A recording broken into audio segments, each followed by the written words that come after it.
So when I was first trying to figure out this project, I considered various things, but the one thing that I sort of stuck out to me from the beginning of this semester was intersectionality. There's only a couple main reasons for that. However, the biggest one is the fact that I am dating a black woman currently, and like hearing all that stuff is very interesting to me, especially like, you know, exactly what intersectionality is, because prior to this class I had never heard of it, and also the fact that I had learned it sort of influenced me to further question things like, had any of these things happened to her, my girlfriend? You know, what is her experience with these sort of things? And so I ended up doing just that. I had asked her, which ended up actually making me more curious on the topic, because she personally had never heard of the term intersectionality, but she knew about like sort of the concept and whatnot.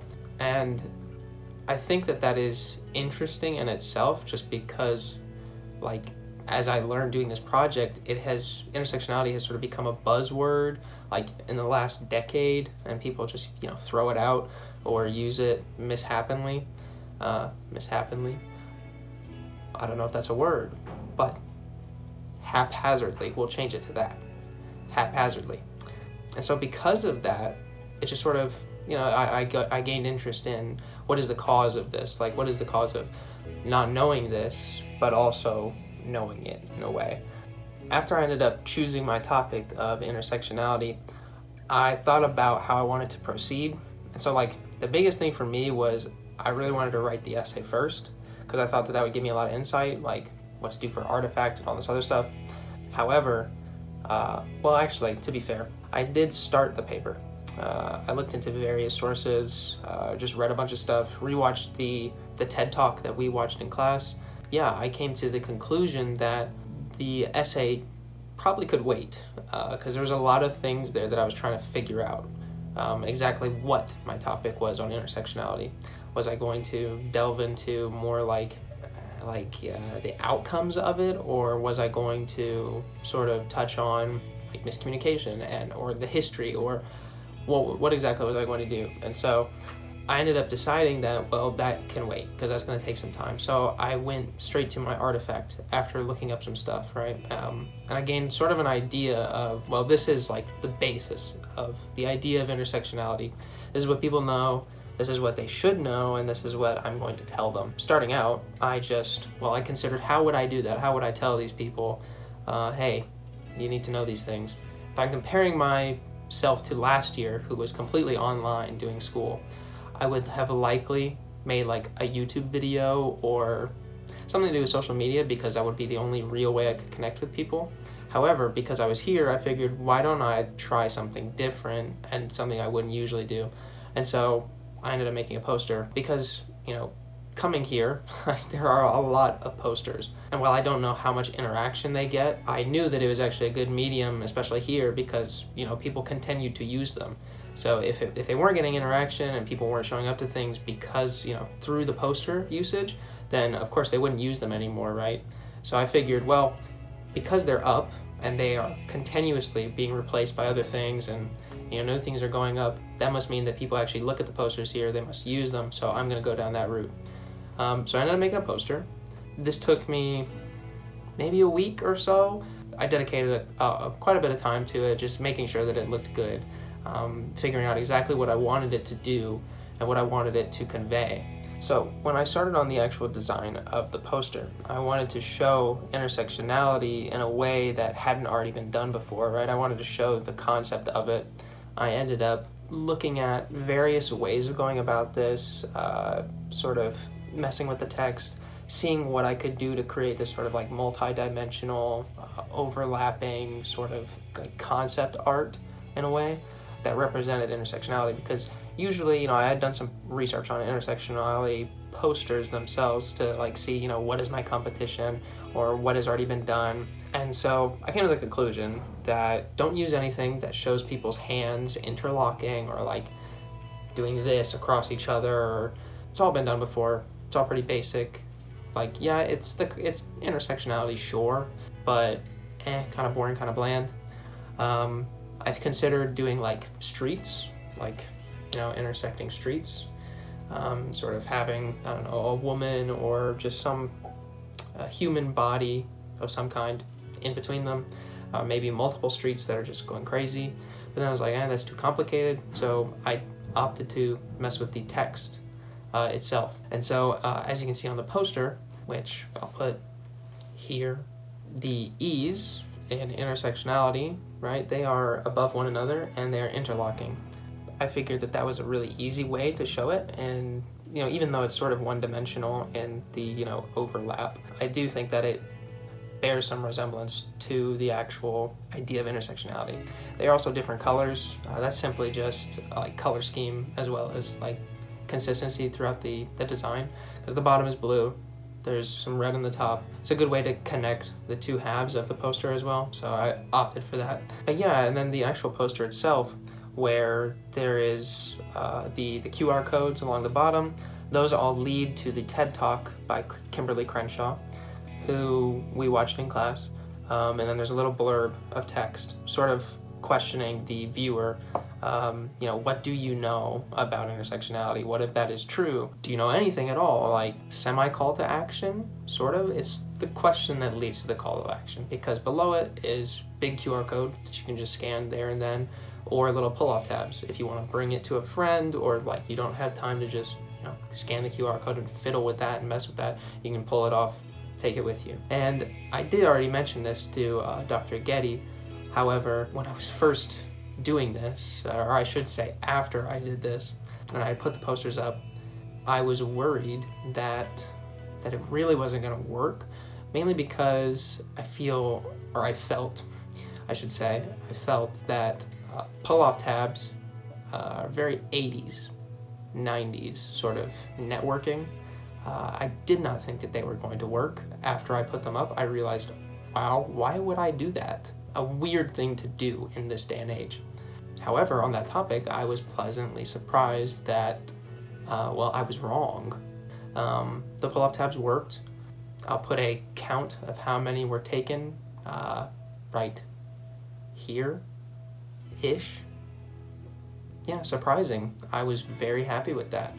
And speaking of, where I put them up, I ended up putting one outside, not outside, inside my dorm. I put 3 in the student center area. So there's one near the video production area. There's one near the bookstore as you enter those like huge double doors that have like, the little heating area for if you're, you're cold and you're coming outside. I don't know what that area is called. The mud room. I don't know. But it's in there. And then the third one is like in the student center, like near the water fountains, that area. I have another one. So that's 4 in total thus far. And my last one is in Rasmussen. I'm not from the Netherlands. I don't know how to pronounce that name. So live with that. But it's in that building. Yeah, it's near the Alt Center. Those are the only locations I was really able to network in. And I tried to put some up in some of the other dorms, but no space / no way to actually like put them up, no tax or anything. So I figured 5 posters is good enough. It's in the most populated areas of the school. And it ended up working out. And I think now I will show you the statistics on the computer. Hello class, this is Logan once again. Here I'm going to be showing you the statistics, so let's get into it. So my QR codes that I actually put on the posters were all trackable through this site. So as we can see here, by going to my QR codes, this is my QR code right here with 6 requests right here. And then if I go to my dashboard, I can see exactly when the requests were made and if they were unique visitors or the same person. So here, one person scanned it twice, another person scanned it once, and this was a unique visitor, so this was their first time scanning it. 2 people scanned it on this date, the 18th of November, and that's 2 unique visitors, and this is 1 more unique visitor on the 19th. And thus far, that is as many scans as I have, so 6 in total, when compared to, I think, the amount of tabs taken.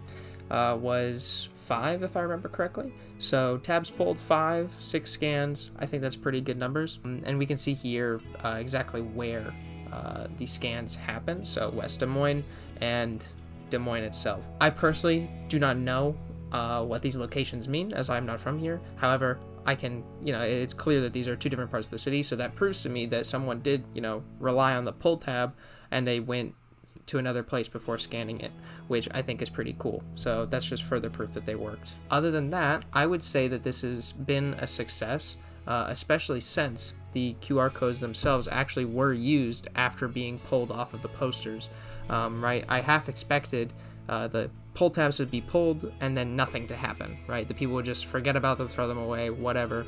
They wouldn't actually use them.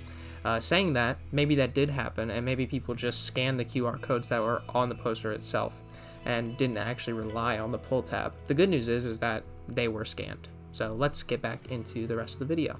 When I started the essay, I thought very long and hard about what exactly my topic was, as I mentioned earlier. And I came to the conclusion that I should definitely write about the confusion, sorry, that's weird resemblance between words there, conclusion, confusion, the confusion between intersectionality and its definition. There's so many different ones out there, it's been changed so much. I thought it would be beneficial for readers, which will only be Dr. Getty, but still beneficial to talk about exactly what is a good definition for intersectionality. Because there's sort of 2 schools of thought. One is sort of the black feminist corner, which is, this is our definition. We made this concoction of ideas and it should belong to us. And then there's this other corner, which is saying this goes beyond just the identities of black and woman and applies to everybody, so that no one goes unchecked and no one goes without recognition. Sort of just came to the conclusion like, okay, need to explain the history of it, need to explain the history of the definition, why it exists, and then from there go into, is it a good thing that it is expanding? And the interesting thing is that Miss Crenshaw, Dr. Crenshaw, Kimberly Crenshaw, has decided, and well, not decided, but she has said before that she recognizes that it goes beyond black and woman, right? This touches on so many different people, so many different, ideas, that it's really hard to contain. However, based on what I had read, history has proved otherwise, that, well, feminists are not historically that welcoming, sort of, and that's sort of sad because it kind of comes over to today, especially in this topic that I'm referring to. And I'm not talking about I'm not saying feminists are evil and whatnot. Of course not. I've learned enough from this class to know that's not true. But what I am referring to is the feminists of the 1920s were fighting for women's rights, white women's rights, no one else's, right? That sort of idea, still sort of a thing today, not as extreme. However, one of the things that, sort of just goes into this is this sort of European feminists have sort of taken the idea of intersectionality, seen it as just an idea, right, for the taking, and have therefore applied it to very different things without actually giving recognition nor credit to black feminists. And this is actually just a thing in popular feminism in general, where they'll talk about it, but they won't acknowledge that it came from the black feminists of, wherever, right, of history. So I thought that I needed to explain, one, the history of the thing, because that's important and people need to know that. However, people also need to recognize that, in my opinion, I think it is a good thing that intersectionality has branched out. It needs to cover multiple bases because there are more people that are affected by these things than just black women. So I think that it's good to recognize the history, understand the history, but also recognize that it affects more than just that singular history. In that case, I decided to go ahead, write my own definition. I took Oxford Dictionary's definition and then I sort of turned it into a math equation in the sense that you keep the historical side of things, right? But then a secondary definition allows you to, take a variable, which I just said X, and you can plug in whatever thing is affecting whatever group, right? And you can add in as many as you want, you can add in as many groups as you want. But the definition itself lies empty so that you can pop in whatever you want. But the primary definition serves as a historical reference, right? It says this premise based on Black feminism. After doing all that, I just sort of wrapped up my essay by, this is what I would tell you to consider thinking of intersectionality as a definition. What is it? This is what I would consider the best way of looking at it. Yeah, that's basically it. Hopefully you all enjoyed. Hopefully this isn't a very long video, because it says 20 minutes right now. I'm gonna try and cut that down a whole lot. So, thank you, and goodbye.